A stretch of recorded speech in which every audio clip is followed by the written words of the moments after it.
ఉదయాన్నే తొందరగా లెగిసి సీరియస్గా బండి తలాలు తీసుకొని బండి స్టార్ట్ చేసి తిన్నగా దొంగతనానికి బయలుదేరిపోయామండి.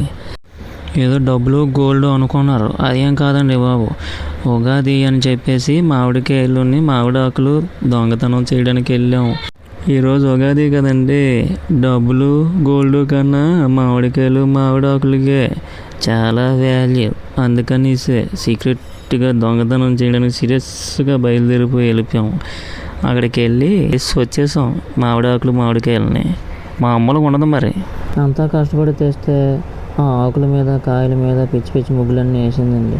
ఎలా ఉంటుందో అనేసి అనుకున్నాను, కానీ చివరికి చూసేసరికి మాత్రం భలే అనిపించిందండి. గుమ్మానికి కట్టింది చాలా బాగుందండి. ఓ మంచి కత్తి తీసుకొని ఒక గంట సేపు సానబెట్టి ఈ 3 మామిడికాయలని నరికి వదిలేసామండి. ఆ నరికిన తర్వాత ఇదిగో ఇలా తయారైంది. దీన్నే ఉగాది పచ్చడి అంటారు. ఇంకా మిగిలిన ముక్కల్ని ఈ పులిహోరలో కలిపేసాం. మామిడికాయ పులిహోర భలే టేస్టీగా ఉంది. అదేంటో మరి, ఏమైనా పండగలు పబ్బాలు వచ్చినప్పుడే దేవుడి మీద భక్తి విపరీతంగా పెరిగిపోతుంది మనుషులకి.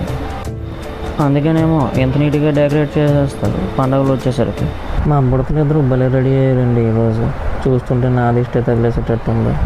మా పొట్టి బుడత అయితే గొప్ప అందంగా కనిపించేస్తుందండి బాబు డ్రెస్లో మాత్రం. అంతా అయిపోయింది, ఇప్పుడు గుడికి వెళ్ళాలి కదండి, లేదంటే దేవుడు ఊరుకుంటాడా. అందుకని గుడికి వెళ్ళినామండి. ఒక గుడికి వెళ్తే మళ్ళీ ఊరుకోడండి బాబు, అందుకే 2 గుళ్ళకి వెళ్ళాం.